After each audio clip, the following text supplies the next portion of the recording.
République, l'émission politique de Judaïque FM, présentée par Alexis Lacroix, directeur délégué de la rédaction de l'Express.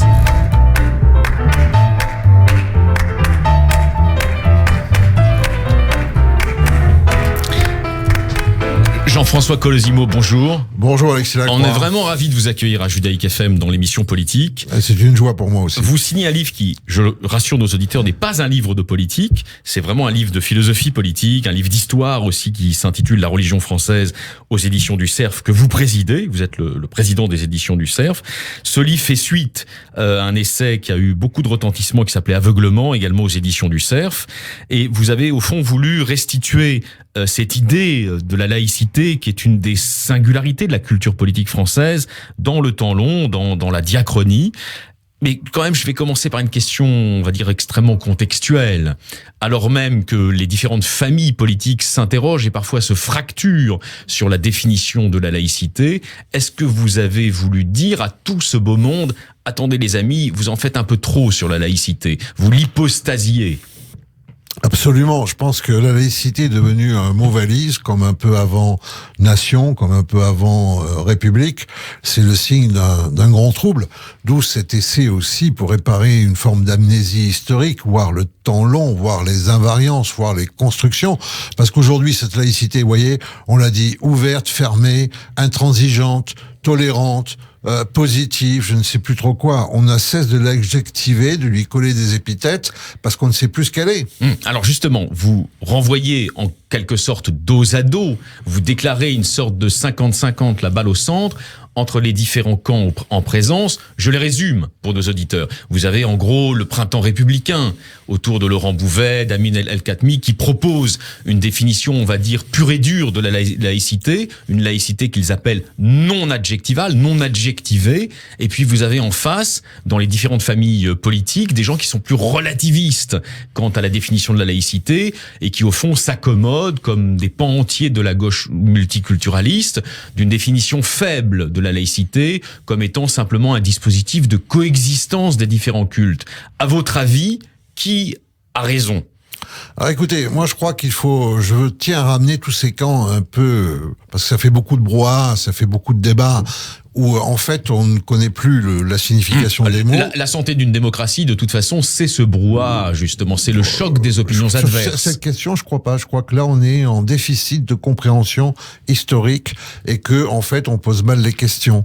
Voilà. Alors effectivement, il y a deux camps, on va dire, pour aller vite. Ceux qui pensent que la laïcité c'est au fond une religion, substitut des autres religions. Vous croyez qu'il y a des gens qui pensent ça ? Oui, parce que pour eux, la laïcité implique tout un schéma qui est très rationnel, progressiste, une forme d'historicisme, de l'émancipation par rapport aux faits religieux. Il reste un peu sur le modèle des encyclopédistes. La religion, c'est forcément l'obscurantisme et la superstition.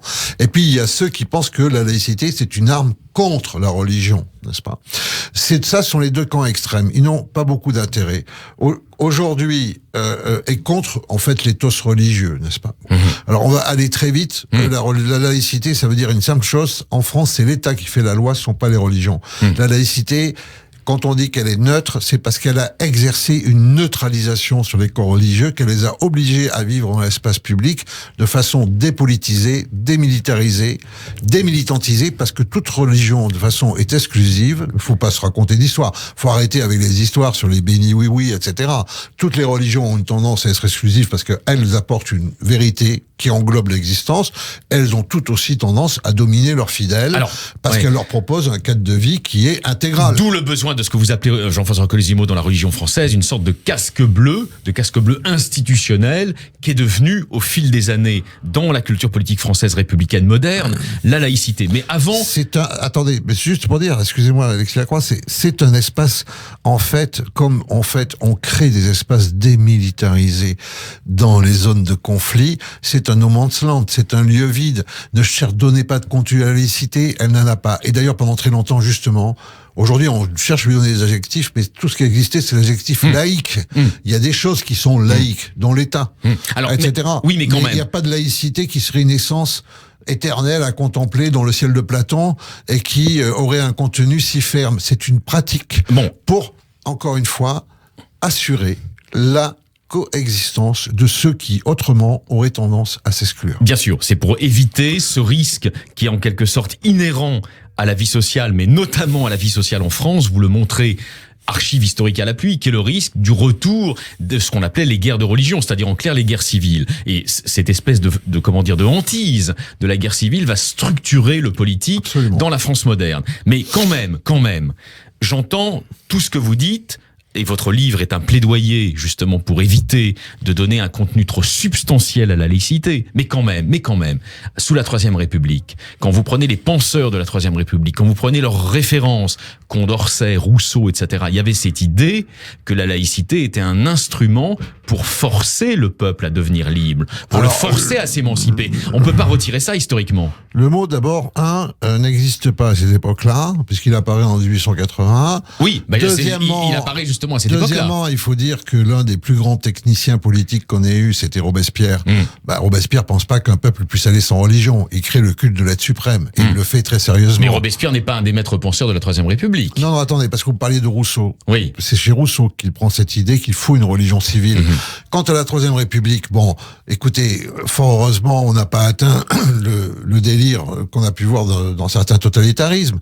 Mais enfin, la Troisième République, Émile Combes, c'est un ancien séminariste qui a fait ses 2 thèses de théologie et à qui on n'a pas accordé le sacerdoce. Ferdinand Buisson, ça a été un fervent protestant jusqu'à ce qu'il ait échoué à l'entrée de Normal Sup et décidé à ce moment-là de faire en fait de la civilité. Vous voulez dire qu'il est devenu laïque parce qu'il a échoué? C'est bizarre quand même. Non, c'est une manière d'être taquin, puisque on sait que c'est une grande référence pour certains laïcs.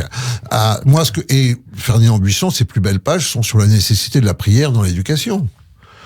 Qu'est-ce qui se passe dans votre fameuse Troisième République? Vous avez en fait... Vous avez senti que je l'aimais bien, hein. Oui, mais qu'est-ce qui se passe? Bon, la Troisième République, c'est une structure assez simple.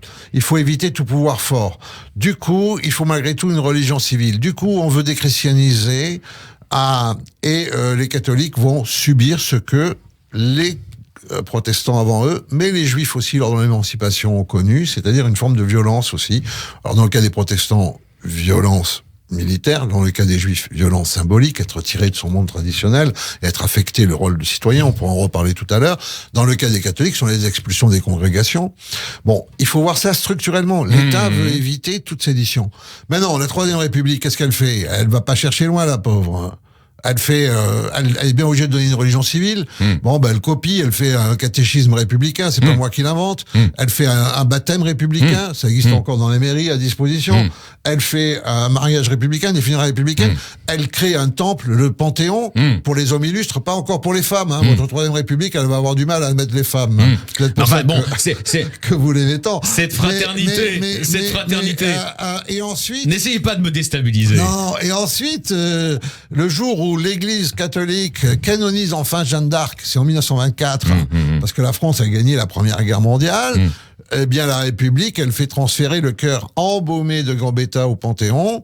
Ça s'appelle une relique. Oui, non, ça d'accord. Voilà. Alors donc, la Troisième République, elle a été contre l'Église pour affirmer le pouvoir de l'État, mais en même temps, elle a produit une religiosité qui était para-catholique. Alors, Jean-François Colosimo, sur tout ça, votre livre, La religion française, est une référence. Il est brillant, il est passionnant. Et si j'ose dire, il se lit comme un roman, le roman de la laïcité, cette singularité française millénaire, en fait. Ça court sur plus de 1000 ans d'histoire française. Et évidemment, on comprend à vous lire, vous êtes des historiens des idées, Philippe Petit, toute l'école britannique, Quentin Skinner, qui montrait qu'il y a bien sûr un impensé religieux dans la sécularisation. Tout ça, évidemment, on l'acquiert, on le réacquiert grâce à vous. Mais quand même, j'entends toutes les critiques, toute la relativisation que vous pouvez faire de la Troisième République, et je l'entends parfaitement. Non, je ne le relativise pas, mais ce que vous devez bien comprendre, et nos auditeurs doivent bien comprendre, c'est que les cléricaux, les anticléricaux, ce sont 2 clergés. Un clergé profane, un clergé sacré qui s'affrontent. Mais alors justement, pour la conquête du pouvoir.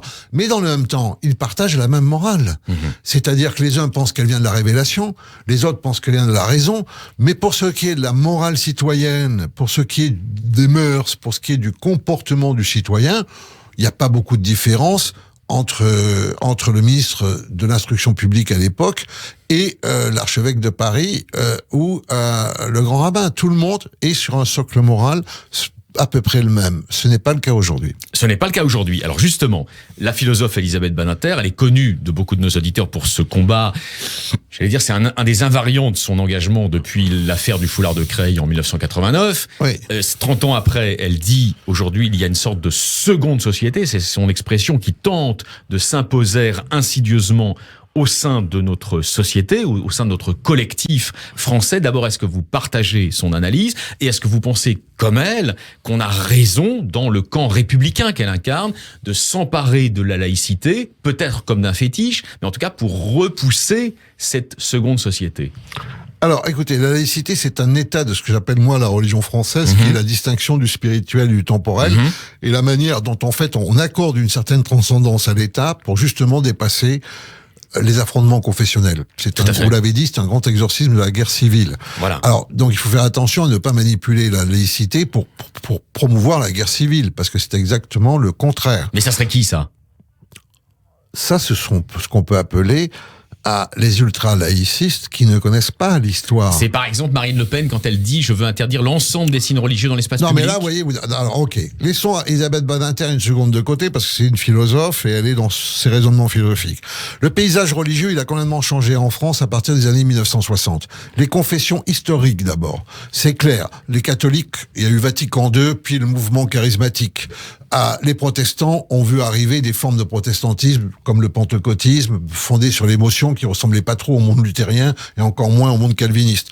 Le monde juif a enregistré l'arrivée des séfarades, qui en termes de piété, de religiosité, a apporté quelque chose de nouveau. Après, dans le monde juif, on peut l'analyser d'ailleurs historiquement, vous le connaissez très bien, il y a eu un mouvement très important dans le retour vers la culture juive, qui a été le renouveau juif dans les années 70. Oui. Le renouveau juif, donc fondé par Henri Hechtenberg, et qui va avoir une influence, en quelque sorte, en remettant la problématique de l'appartenance culturelle et religieuse au cœur du judaïsme français, à l'encontre, justement, pour le coup, d'une tradition d'abstention qui était celle de la Troisième République. Oui, alors, on va revenir là-dessus. Par rapport à ça, les confessions historiques, elles sont modifiées. Deuxièmement, il y a des confessions nouvelles. Il y a l'islam, bien sûr, avec toute sa visibilité, tout son poids démographique, et ça va faire véritablement question, et ça fait question dès 1989, l'année du bicentenaire, si ce n'est que Lionel Jospin, au lieu de trancher, renvoie au Conseil d'État, lequel, pour la première fois, ne tranche pas, et renvoie en fait, aux enseignants. Ce qui veut dire que si on était dans le cadre de l'Église, puisque l'État en France se prend quand même un peu pour une Église, avec ses ministres, qui sont pas des ministres du culte, mais enfin avec son clergé, carrément, avec sa pompe. Mais, carrément. Mais bien sûr. En fait, toute l'histoire en France... Abbé Blanquer. Non. Pour être plus exact, et après on va revenir à notre sujet, pour être plus exact, l'histoire que montre ce livre, c'est que la France, dès qu'elle naît avec Hugues Capet, elle est plongée dans une Europe qui est dominée par le pape et l'empereur. Absolument. Ce sont les deux puissances. Il faut se soumettre à l'une ou à l'autre. Ce que je montre, moi, c'est important, c'est que, en fait, pour assurer sa souveraineté, son indépendance, sa liberté, la France va se référer au modèle du royaume biblique d'Israël, qui n'est soumis à aucune puissance contemporaine, les Perses, Babylone, les Égyptiens, etc., mais qui ne se soumet qu'à Dieu. D'ailleurs, la formule de droit divin n'a jamais voulu dire que le roi de France se prenait pour un avatar de Vishnu. Ça veut dire qu'en fait, il ne doit son pouvoir qu'à Dieu, donc à aucune autre puissance terrestre. Ça veut dire l'autoréférence, la souveraineté.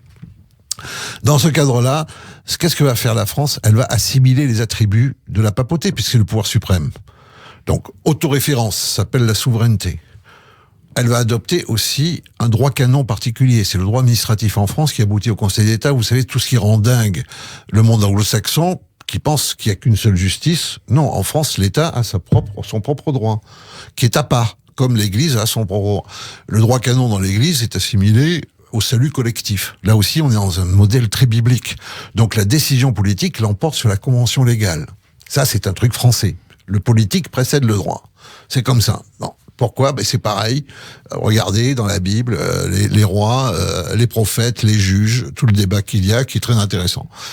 Tout ça, c'est nourri théologiquement. Hein. C'est-à-dire de Guillaume de Nogaret, le conseiller de Philippe le Bel, il lit tout ça. Ouais. Il lit ce qui s'appelle pour lui, qui est la Bible hébraïque, qui s'appelle pour lui l'Ancien Testament. Mais il lit là-dedans, il puise des leçons d'indépendance politique. Le royaume face aux empires. le royaume face aux puissances, l'indépendance. Et puis, évidemment, on va créer un clergé, il y a un ordre des prêtres. Bon, encore une fois, ministre du culte, ministre du gouvernement. En France, en fait, au Moyen-Âge, un frère qui sert dans un couvent, il est dit laïque. Pourquoi ? Parce que comme il n'est pas lettré, il doit servir les moines lettrés. Mais en revanche, un type qui sert le gouvernement, s'il est lettré, on l'appelle un clerc de notaire, etc. Vous voyez, ça se constitue comme ça, dans une espèce de mimétique. On avale les attributs. Et en fait, après, au moment des guerres de religion, arrive effectivement le fait que la France va être le seul pays d'Europe. Au nord, il n'y a plus que des protestants. Au sud, il n'y a plus que des catholiques. Et la France est le seul pays qui va essayer de faire coexister un temps au moins avec difficulté catholiques et protestants. Voilà, et qui a dépassé le cauchemar des affrontements de guerre civile par la proclamation de la neutralité de l'espace public. C'est l'œuvre du parti, c'est l'œuvre du parti des politiques. Voilà, les légistes sous Philippe au Moyen-Âge, les politiques dans ce qu'on appelle la Renaissance et la Réforme. Et puis ensuite, effectivement, les constitutionnalistes jusqu'à aujourd'hui, à part qu'aujourd'hui, le Conseil d'État est démissionnaire. Parce que le Conseil d'État n'a pas compris, ne veut plus comprendre qu'il est un organe de l'État, Conseil d'État, n'est-ce pas ? Il est là pour conseiller l'État, il pense qu'il est une espèce de juridiction américaine qui est là pour distribuer des libertés, tu vois. Alors, mais c'est pas du tout le cas, en fait. On va revenir à la situation d'aujourd'hui, puisque ma question suggérée par les inquiétudes d'Elisabeth Badinter, il faisait référence, mais avant, justement, vous consacrez des analyses passionnantes à Louis XIV, notamment. Louis XIV, c'est pas seulement l'absolutisme, c'est la mise à distance réciproque, simultanée, du religieux et du politique. Oui. Alors, Louis XIV, ça existe, effectivement. Mais Louis XIV, il y a des passages terribles qu'on ne peut pas assumer aujourd'hui. Les dragonnades. Mais regardez que Louis XIV, les dragonnades, c'est la persécution des protestants dans les Cévennes, avec évidemment force militaire à l'appui. Mais regardez les invariants de la France. Il y a des mémoires blessées partout. Mais dépassons le cadre de la subjectivité. C'est-à-dire, Louis XIV, il éteint militairement les protestants dans les Cévennes, avec cruauté, inadmissible, comme la Convention écrasera les Chouans en Vendée, qui eux aussi proclament que leur religion fait leur différence. Et de la même manière que... Avec une cruauté, effectivement, même un luxe de sauvagerie, particulièrement barbare, au point qu'aujourd'hui, certains historiens y voient, l'anticipation de ce que seront les totalitarismes. Mais rapprocher les deux événements. Et rapprocher l'expulsion des congrégations. Chez moi, à Avignon, il y a une petite abbaye de l'autre côté de la Durance, Frigolé, Père Prémontré, ils étaient une quinzaine. La Troisième République, elle envoie 2000 hommes, fantassins et cavaliers pour les expulser. Où est passé cet état-là ? Je dis pas qu'il faille reprendre les méthodes. Nous avons fait le compte des horreurs parfois du passé. Mais alors justement, mais où est passé cet état qui dit c'est moi qui fais la loi ? Bon, alors non, mais d'accord. Mais quelles sont les leçons justement à tirer de cette longue histoire de la mise à distance réciproque du religieux et du politique pour aujourd'hui ? Alors je vous dis, les religions ont changé. Le paysage religieux a changé. L'islam, mais il y a aussi les néo-christianismes américains. On les voit moins, mais eux, ils réclament par exemple qu'on arrête d'enseigner Darwin à l'école et qu'on enseigne que la création a été faite en 6 jours et il y a 6000 ans. Donc, il y a beaucoup de groupes comme ça. Bon. Par rapport à ça, qu'est-ce qui a changé ? C'est la faiblesse de l'État.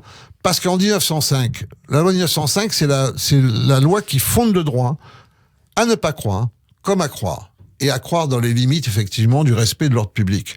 Mais aujourd'hui, cette loi de 1905, elle est comprise par les groupes religieux qui se constituent en forme de lobby, et particulièrement les entrants, et particulièrement les néo-protestants de type américain, elle est comprise comme et les musulmans de type salafiste. Elle est comprise comme abstention de l'État vis-à-vis des cultes. Non, elle est comprise comme le fait que l'État doit donner des droits supplémentaires à ceux qui les réclament. C'est le droit au droit. Okay. C'est tout le problème des droits de l'homme. Est-ce que les droits de l'homme c'est fondé sur quand même une représentation universelle de l'humanité, ou est-ce que c'est un droit à des droits particuliers parce que chacun avancerait sa propre conception de l'humanité ? Bon, mais est-ce qu'ils sont limitatifs ou est-ce qu'ils sont expansionnistes ? Alors, face à cet expansionnisme des droits de l'homme, je ne vois pas ce qui vous distingue fondamentalement de l'optique républicaine inquiète d'Elisabeth Badinter, dont je citais tout à l'heure la phrase aujourd'hui répétée sur cette seconde société qui se substitue à la société française. Ce qui m'en distingue, je laisse Elisabeth Badinter de côté, ce qui me distingue du camp, je dirais, ultra-républicain, ultra-laïciste, on va dire valsiste, s'il faut mettre des étiquettes. c'est un camp qui ignore tout du fait religieux. Mais pourquoi vous dites ça?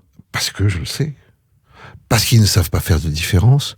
Parce qu'ils ne connaissent pas la relation du religieux au politique. Parce qu'ils restent fantasmatiquement enfermés dans l'idée que la religion, sont les systèmes de croyance. Vous savez, que les gens adoptent comme adeptes, et il y a des rituels, etc. Mais non, le religieux, c'est l'inconscient du politique. Il y a du religieux partout.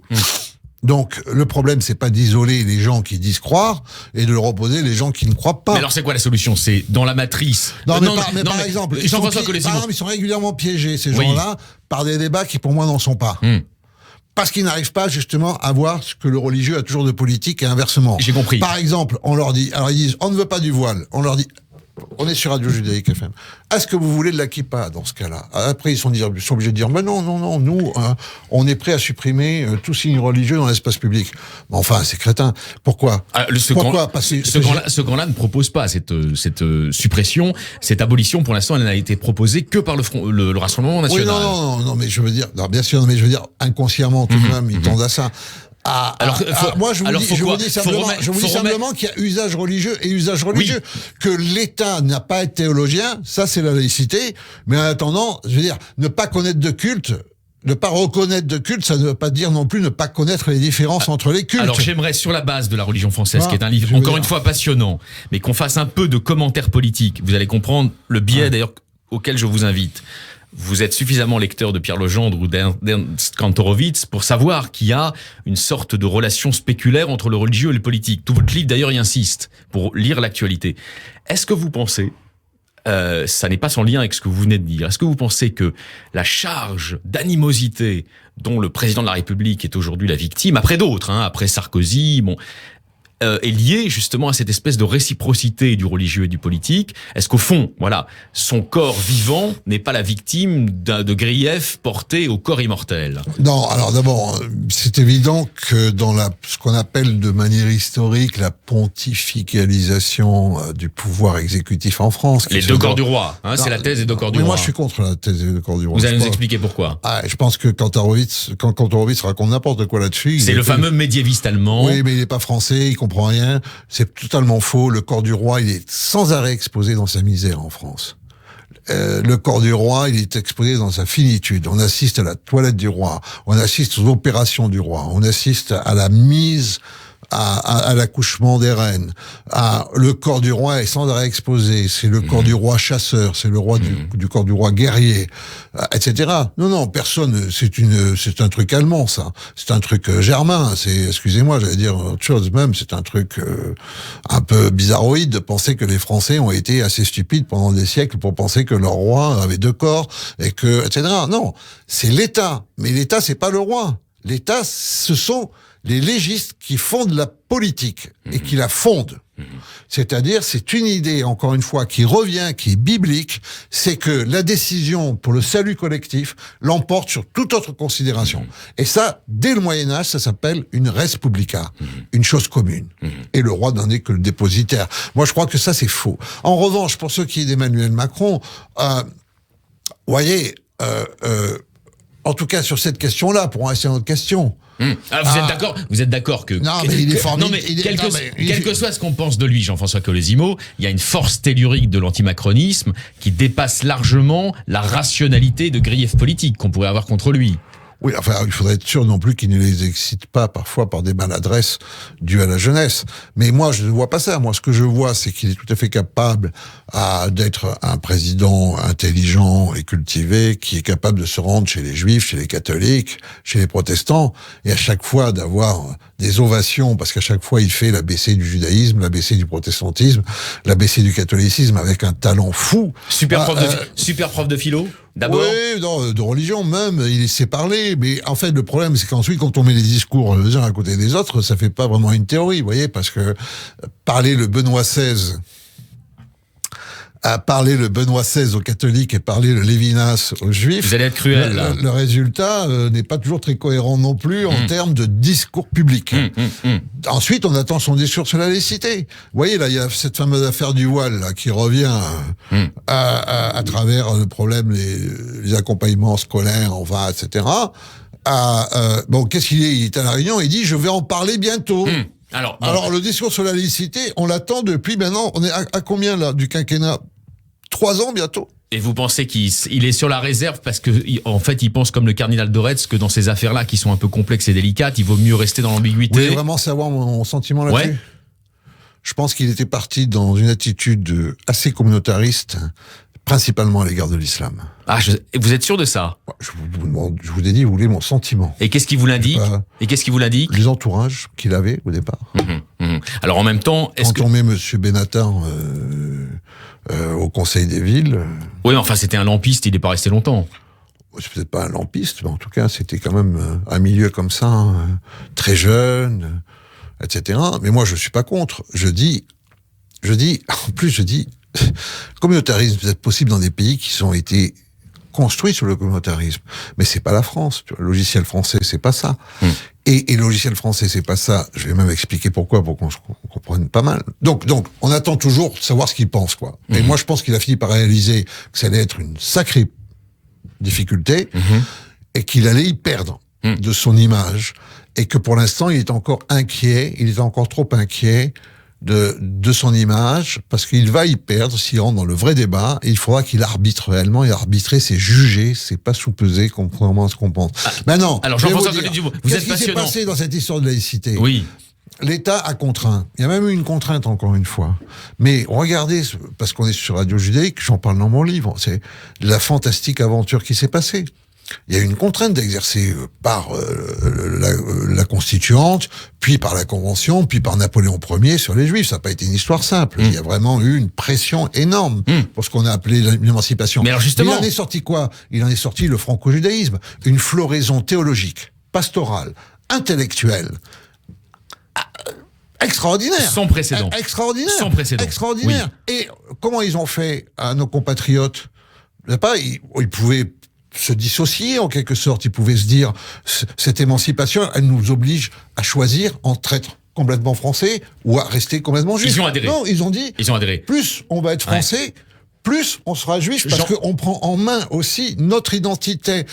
Jean-François Collet-Dumont, il y a un exemple pour le président de la République, il y a un exemple historique qu'il devrait méditer un tout petit peu s'il veut raccommoder la France. Jean-François Collet-Dumont, vous êtes passionnant. Judaïque FM, malheureusement, a des formats de radio, donc malheureusement, toutes les émissions prennent fin. Mais justement, Bergson, Durkheim, Proust, vous les citez tous, tous ceux qui sont, qui sont à la fois tributaires et acteurs de ce franco-judaïsme, de cette efflorescence culturelle incroyable de la Belle Époque. Ok, mais pourquoi ça serait pas possible aujourd'hui de créer les conditions de la même chose dans le monde musulman français?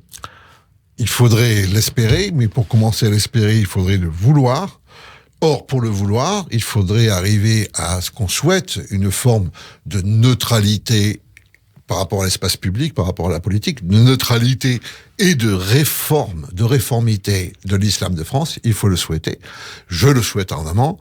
Mais pour ça, il faut aussi que l'État exerce son devoir de neutralisation avant qu'il y ait neutralité. Voilà. Mais certains intellectuels aussi accompagneraient l'État là-dedans. Je pense à Galeb Bencher, même à Hassan Chalgoumi, qui est proche de la communauté juive. Oui, ils y sont prêts, tous ces gens. Mais sachons encore une fois que ça se passe... Enfin, pour ce qui est de la révélation, pour ce qui est des croyants, parce qu'on appelle aujourd'hui musulmans à peu près des gens qu'on ne sait même pas s'ils ont la foi. Donc il faut aussi revenir à des notions claires. Tout ça passe effectivement par des intellectuels, mais ça passe aussi par les imams. Or, là-dessus, vous le savez, tri des imams qui viennent de l'étranger, formation des imams, où est l'État, encore une fois? Il fallait peut-être élire Manuel Valls, alors. Peut-être, mais manifestement, c'était pas le souhait des Français, et lui-même a certainement... c'est un homme d'État. C'est un homme d'État, indiscutablement.